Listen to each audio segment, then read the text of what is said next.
Hello guys, do you know what is the real face of the modern Russia? It is the face of Vladimir Putin. Because the Kremlin dictator is indeed the real representative of the Russian population, their choices, their dreams and values. And this face is very frightened right now.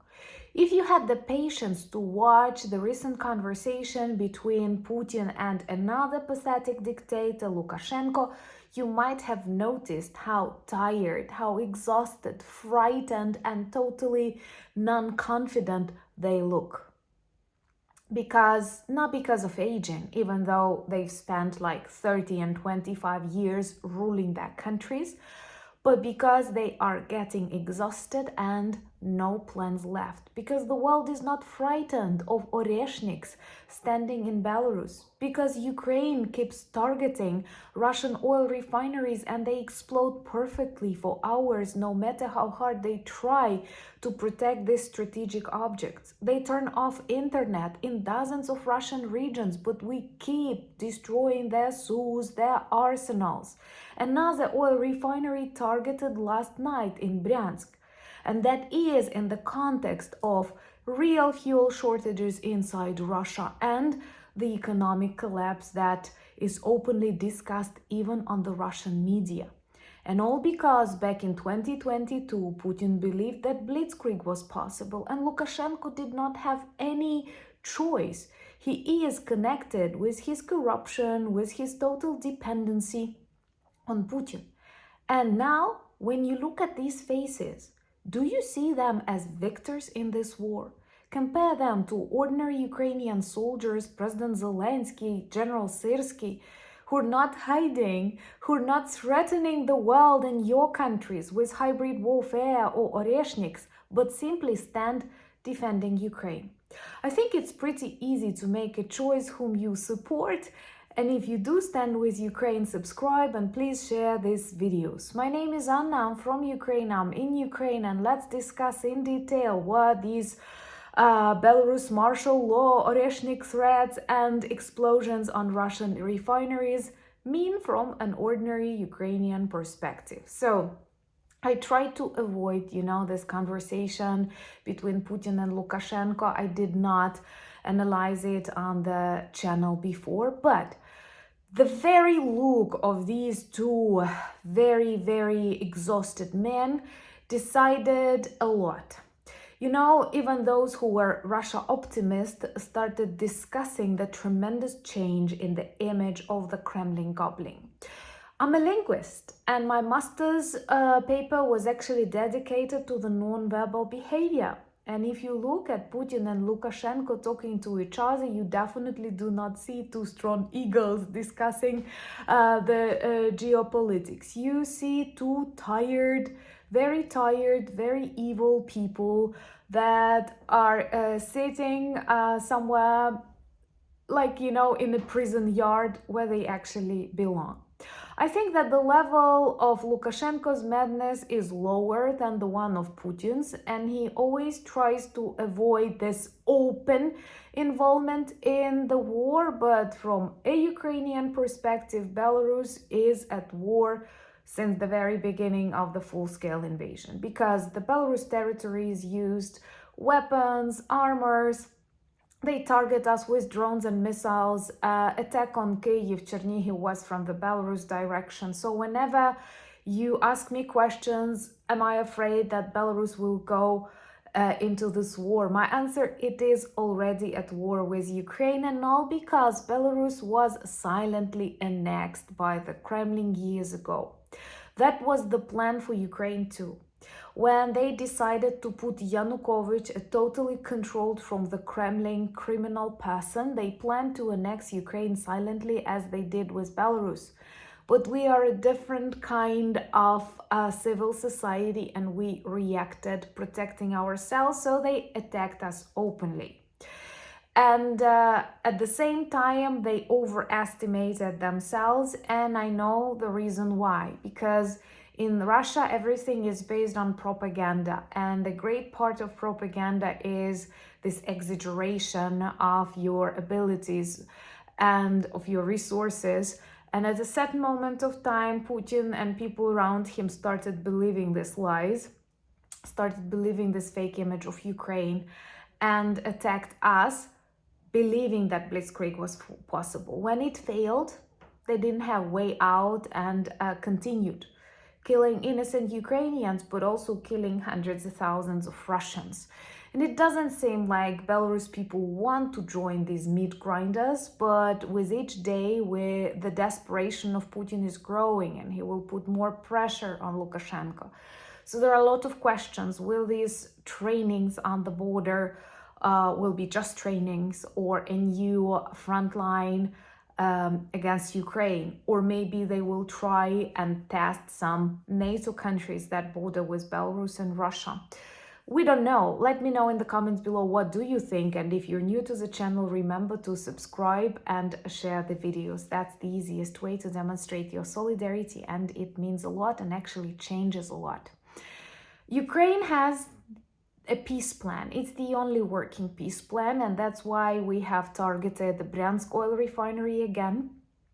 And more than 10 explosions, detonations. These are highly explosive objects, impossible to hide. Lots of questions about the Russian air defense, but I love that we return to this strategy because Russia already experiences the shortage of fuel.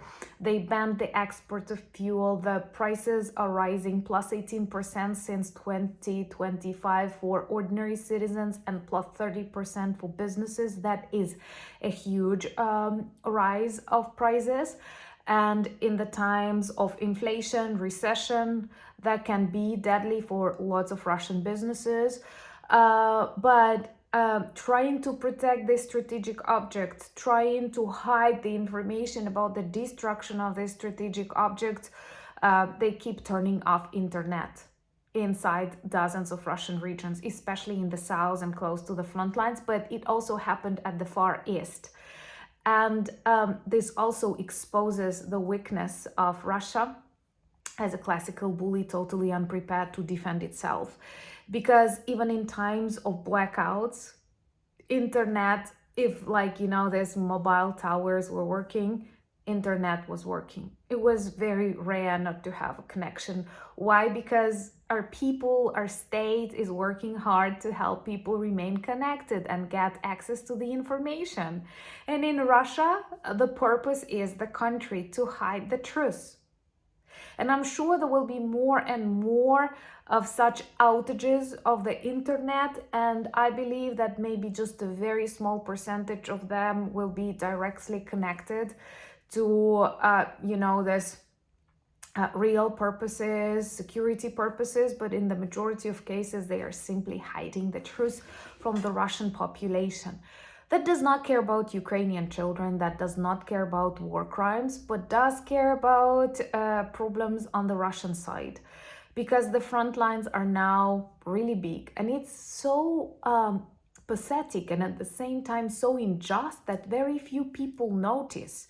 Putin tried to explain this invasion, tried to whitewash his open aggression against Ukraine with this argument that it's all to protect the Russian Federation.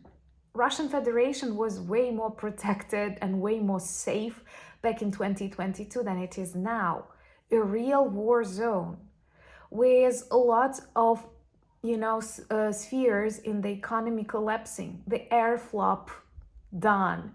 Gazprom, Lukoil, oil refining industry done. Fuel prices up. Now they need to fix prices on basic products like potatoes. This is unbelievable. This is the total destruction of the Russian Federation project from inside that will definitely lead to its collapse. And I'm surprised that people still consider Russia as a party of, negotiations, because it's a failed state.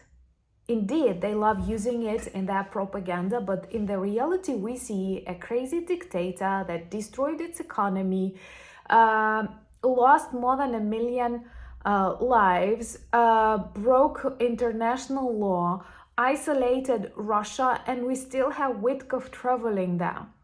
I tried to read these posts of Trump and even Zelensky after the telephone call, and I could not understand anything. But to tell you the truth, people in Ukraine traditionally expect some heavy shellings this night. People know it often happens after Trump-Putin negotiations, and it is actually very typical that whenever the Kremlin goblin offers something new, like once more, they start murdering Ukrainian children the very next night. It's disgusting that we still have to remind the world about that. It makes me feel often angry, and I don't share it here because I know we are a community of friends and you totally share my attitude.